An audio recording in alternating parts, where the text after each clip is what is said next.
أَفَلَا يَتَدَبَّرُونَ الْقُرْآنَ وَلَوْ كَانَ مِنْ عِندِ غَيْرِ اللَّهِ لَوَجَدُوا فِيهِ اخْتِلَافًا كَثِيرًا. Assalamualaikum warahmatullahi wabarakatuh.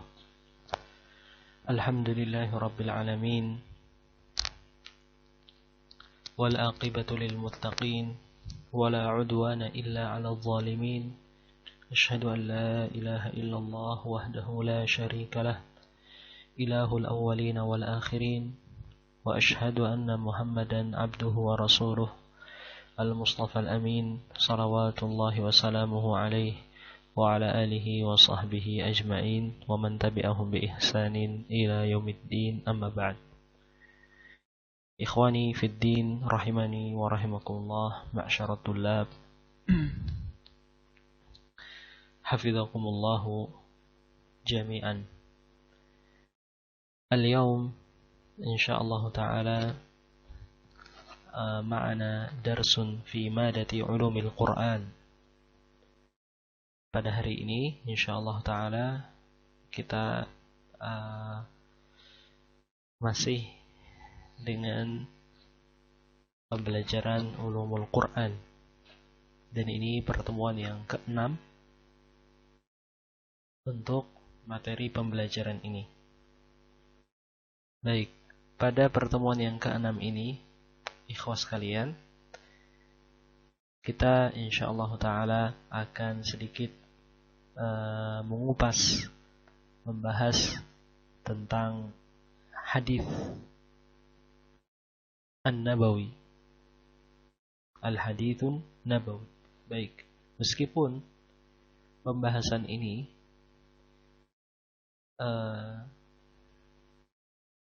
lebih dalam dan juga banyak pembahasannya di dalam seni ilmu mustalahul hadis, akan tetapi di dalam ilmu ulumul Quran, ahlul ilm juga menyebutkan tentang definisi hadis nabawi dan juga contoh-contohnya dalam rangka untuk membedakan antara Al-Quran dan hadis, yang nanti insyaallah ta'ala akan kita jumpai pembahasannya. Sehingga muallif Manna Al-Qattan rahimahullah ta'ala memasukkan pembahasan ini di dalam kitab beliau, Mabahith fi Ulumil Quran. Kalau ada yang mengatakan, kenapa ini kan ilmu ulumul Quran, kenapa membahas tentang hadis? Bukankah lebih pantasnya pembahasan hadis itu untuk pembelajaran mustalahul hadis? Kita katakan, ya, beliau rahimahullah menyebutkan di sini di dalam kitab Mabahith fi Ulumil Quran tentang hadis, definisi hadis dan juga contoh-contohnya, karena ada kaitannya dengan pembahasan dengan Al-Quran. Dan nanti bahkan beliau juga akan menyebutkan beberapa syubhat-syubhat, ya, hal-hal yang membuat orang bingung, kecuali orang-orang yang memiliki kekokohan ilmu. Baik, seperti biasa antum siapkan kitab antum dan juga alat tulisnya. Baik, antum buka halaman 18, ya. Buka halaman 18. Kita ulang tentang makna hadis secara bahasa. Ya. Untuk melihat ini, ya. Ini sebenarnya kita sudah bahas kemarin, tapi nggak apa-apa kita ulangi untuk agar lebih mungkin lagi. Baik, penulis mengatakan, untuk perhatikan panah ini, al-haditsu fil lughah diddul qadim. Hadis secara bahasa, definisi bahasa lawan kata dari al-qadim. Apa qadim? Lama, usang. Tapi jangan sampai antum gunakan kalimat qadim ini untuk berbicara bahasa Arab dan mensifatkan teman antum bahwa dia itu orangnya lambat atau lama di kamar mandi. Kemudian antum mengatakan qadim antum. Ya, itu bukan seperti itu susunan yang baik dan benar. Ya, intinya qadim, al-qadim itu artinya lama, usang. Kalau hadis jadid itu baru. Baik, wa yutlaqu wa yuradu bihi kullu kalamin yutahaddatsu bihi wa yunqal. Dan dimutlakan kalimat hadis ini disebutkan, dimutlakan dan dimaksudkan dengan hadis yaitu apa? Kullu kalam, setiap kalam, setiap ucapan, yutahaddatsu bihi, yang diperbincangkan, wa yunqal, dan dinukil, wa yablughul insan, dan tersampai kepada manusia, min jihatis sam', baik dari pendengaran, jadi manusia itu dengar ada info, awil wahyi, atau seorang manusia mendapatkan perbincangan tersebut, sesuatu yang dinukil tersebut dari jalur wahyu, fi yaqdhatihi, dalam keadaan dia sadar, terjaga, au manamihi, atau dalam keadaan tidur. Baik, karena tidurnya para nabi itu wahyu, ya. Tidurnya para nabi wahyu. Ini khusus para nabi saja, adapun kita bukan nabi. Baik, wa bihadzal ma'na, dengan makna yang seperti ini, summiya, kita pindah halaman 19. Baik. Ya. Baik, afwan, kita hapus dulu. 6. Halaman 19. Kemudian penulis mengatakan wa bihadzal ma'na summiyal Qur'anu haditsan. Dengan makna yang seperti ini, Quran itu dinamakan hadis. Karena perkataan firman Allah Azza wa Jalla. Allah Ta'ala berfirman, "Wa man asdaqu minallahi haditsa." Dan siapa lagi yang lebih benar ucapannya daripada Allah? Enggak ada yang lebih benar, yang lebih bisa dipercayai firman-Nya dari Allah Azza wa Jalla. Wa summiya ma yahdutsu bihil insanu fi naumih. Ini yahduts ya, atau di sebagian kitab diartikan yahduts. Apa yahduts? Terjadi. Jadi wallahu alam, dan ana lebih condong bahwa yang ini yahduts, yuhadits, yang benar adalah yahduts, ya, yaitu terjadi, bukan yuhaditsu. Yahduts.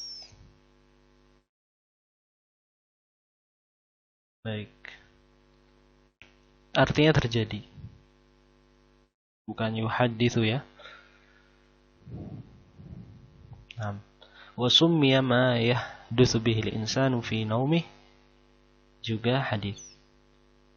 Dan apa yang terjadi pada seseorang di dalam tidurnya, yaitu mimpi, itu juga dinamakan hadis. Makanya Nabi Yusuf mengatakan kepada Allah, "Wa'allamtani min ta'wilil ahadits." Dan engkau ya Rabb, wahai ya Allah, engkau telah mengajarkan kepadaku ta'wilil ahadits, yaitu mentakwil atau menafsirkan hadis atau sesuatu yang terjadi pada tidurnya seseorang, yaitu mimpi maksudnya. Wallahu a'lam bishawab. Baik. Kemudian kita lanjut lagi ke paragraf berikutnya. Wal hadits fil istilah. Wal hadits fil istilah. Untuk kasih garis bawah ya. Ini penting. Wal hadits fil istilah ma udifa ila Nabi sallallahu alaihi wasallam min qaulin aw fi'lin aw taqririn aw sifah. Yaitu apa yang dinisbatkan kepada Nabi sallallahu alaihi wasallam dari ucapan atau perbuatan atau takrir. Apa itu takrir? Penetapan, persetujuan dari Nabi sallallahu alaihi wasallam. Ya, persetujuan dari Nabi sallallahu alaihi wasallam au sifah. Jadi itu yang dinisbatkan kepada Nabi sallallahu alaihi wasallam dari ucapan atau perbuatan beliau atau persetujuan beliau, itu dinamakan hadis. Au sifat atau sifat ya, sifat maksudnya yang di sini adalah sifat Nabi SAW, karakter beliau bagaimana, tingginya, kemudian wajahnya, kemudian akhlaknya. Intinya sifat-sifat itu ketika dinisbatkan kepada Nabi, maka itu juga dinamakan hadis secara istilah. Baik, kita ambil contoh yang pertama. Antum kasih tanda ya, Fon.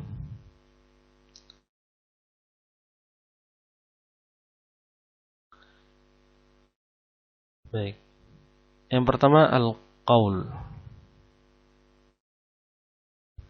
Al-qaul, ucapan.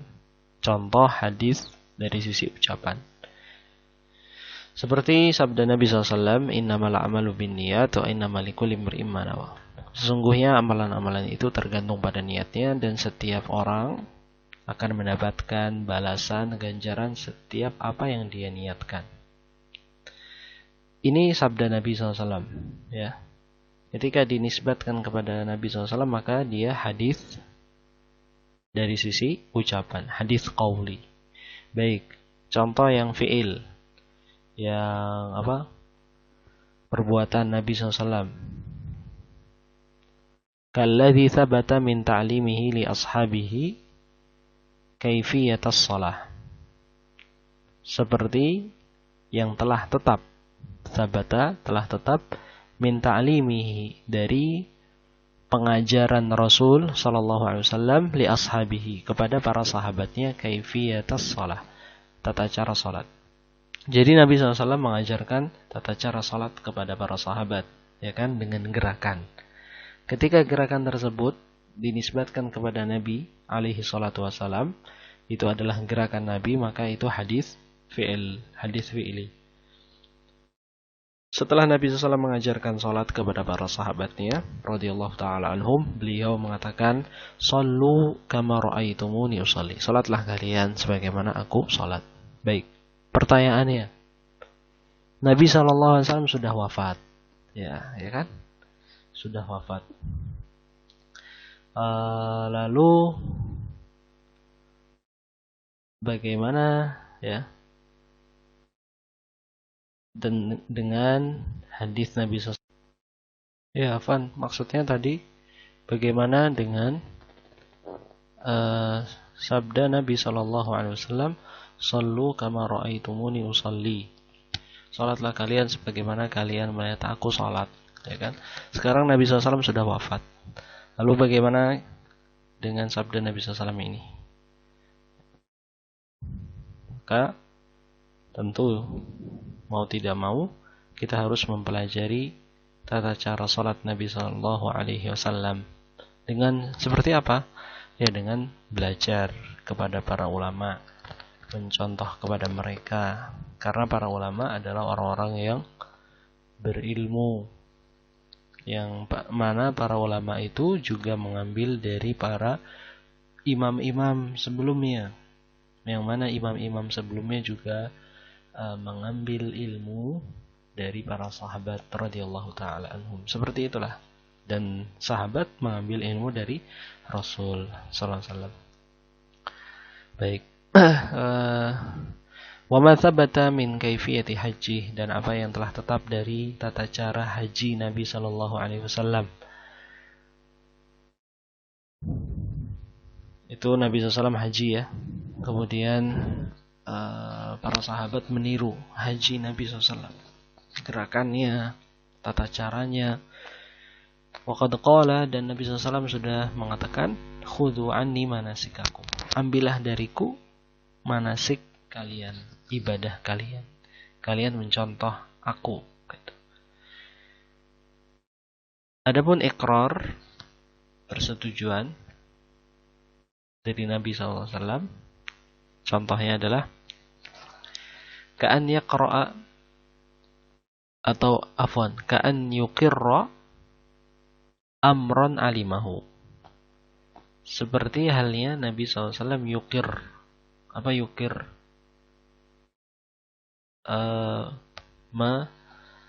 Menetapkan.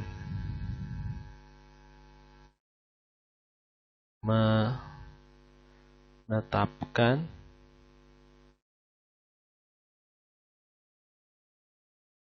amron, sebuah perkara, alimahu, yang diketahui oleh Nabi SAW, an ahadin as-sahabah min qaulin aw fi'il, yang mana diketahui oleh Nabi SAW perkara tersebut ya, dari salah seorang sahabat, entah itu ucapan atau perbuatan. Jadi gini, ketika Nabi SAW ya, mendiamkan perbuatan sahabat, otomatis itu adalah persetujuan, ditetapkan oleh Nabi SAW. Karena seandainya perbuatan sahabat itu salah, pasti akan ditegur oleh Rasul SAW. Ketika tidak ada teguran, maka berarti itu ditetapkan dan disetujui oleh Rasul SAW. Ini yang dinamakan iqrar.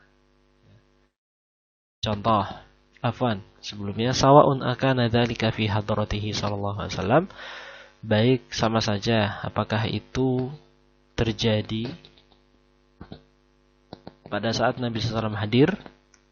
Contoh, ada sahabat ya, melakukan sesuatu, hadir Nabi SAW di situ, tapi Nabi SAW tidak mengingkari. Ini maksudnya fi hadratihi. Baik Nabi SAW hadir, atau fi ghaibatihi tsumma balaghahu, atau dalam kondisi Nabi SAW tidak hadir. Misalkan ada kejadian di Mekah, Nabi SAW di Madinah ya. Kemudian dikabarkan tsumma balaghahu, kemudian dikabarkan kepada Nabi SAW perkara tersebut yang terjadi di Mekah.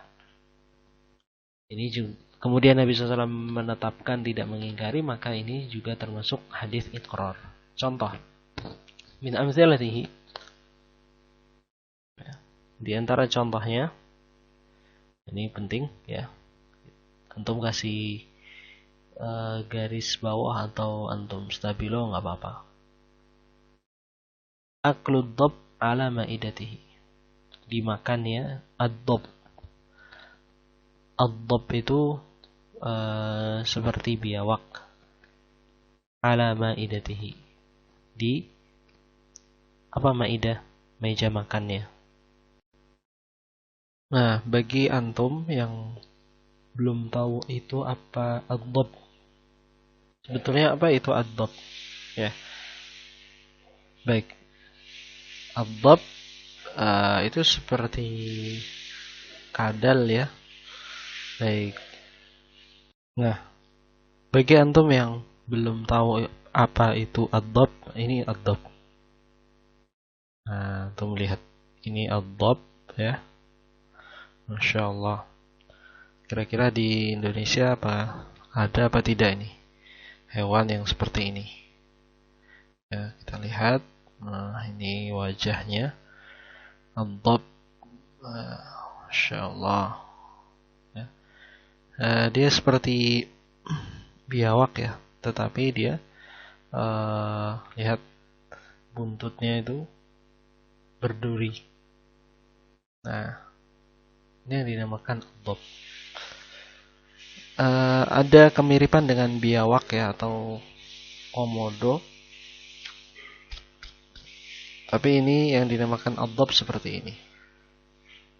Ad-dhab.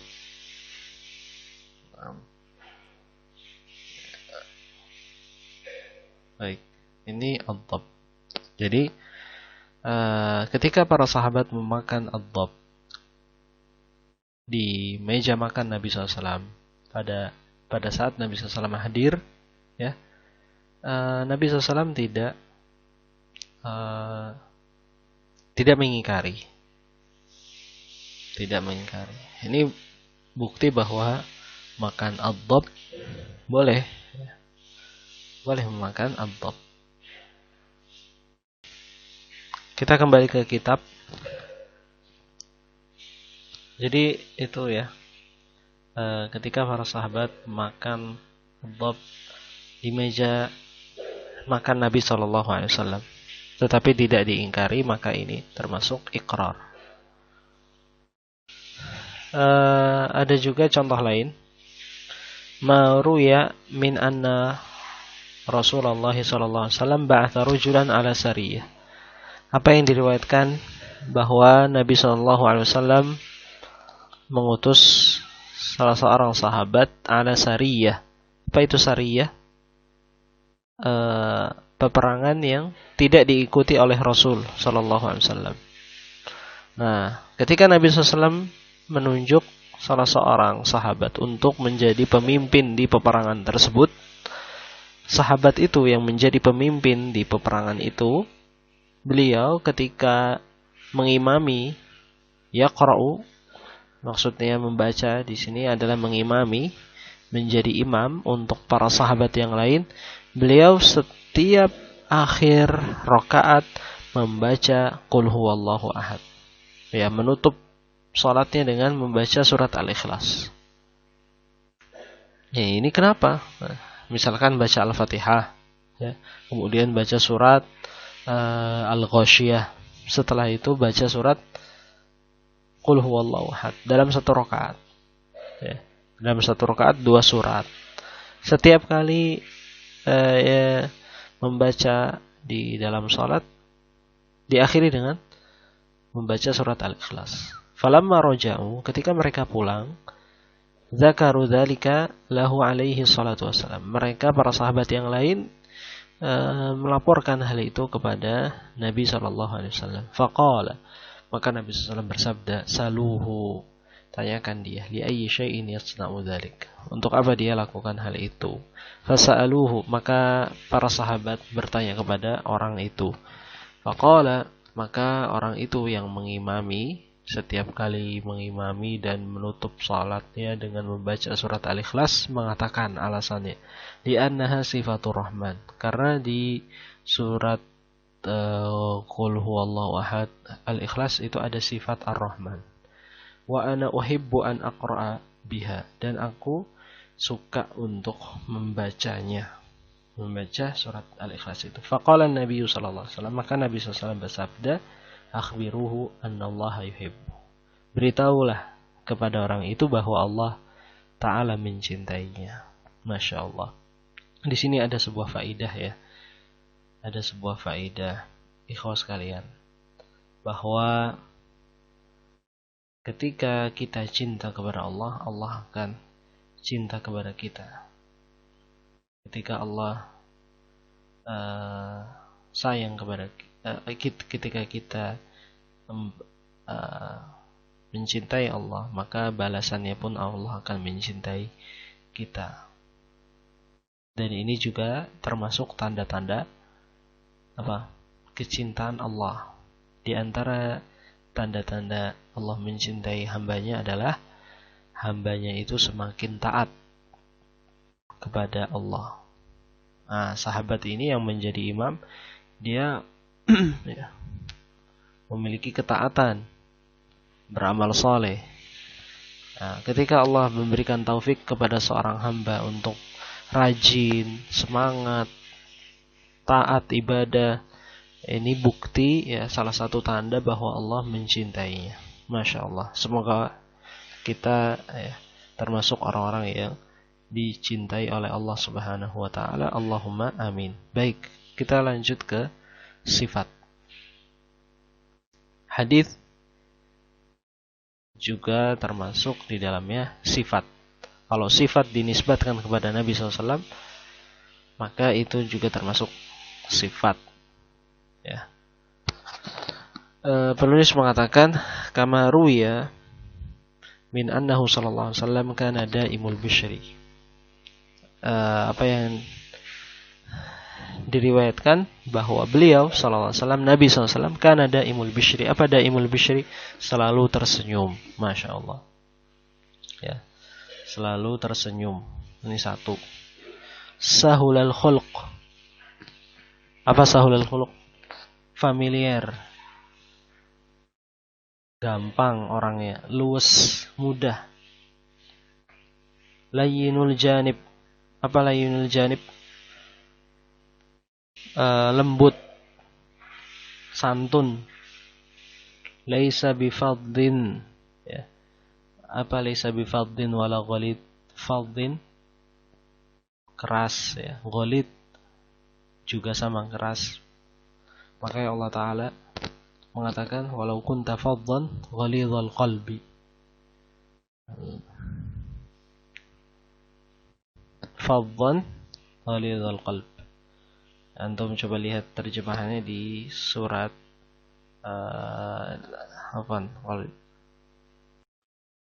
di surat Al-Imran ayat 159. Faddan, fad artinya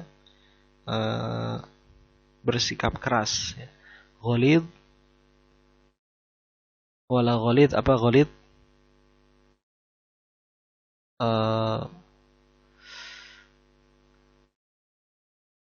Berhati keras. Berhati keras. Apa ini bukan nomor 6? Berhati keras. Kemudian wala sakhab. Wala sakhab. Sakhab itu kaku, ya. Atau afan, sakhab yang suka teriak-teriak. Wala fahash. Dan Nabi SAW juga bukan orang yang suka melakukan kekejian. Wala ayyab. Ayyab yang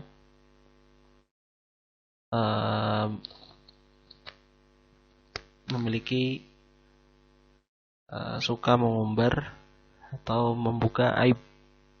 Membuka aib. Berarti ini ada 1, 2, 3, 4, 5, 6 ya.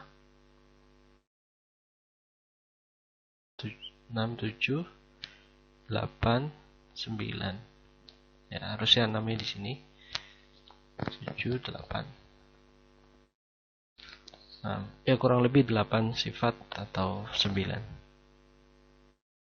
Ya, 8 ya, afan 8 sifat. Baik.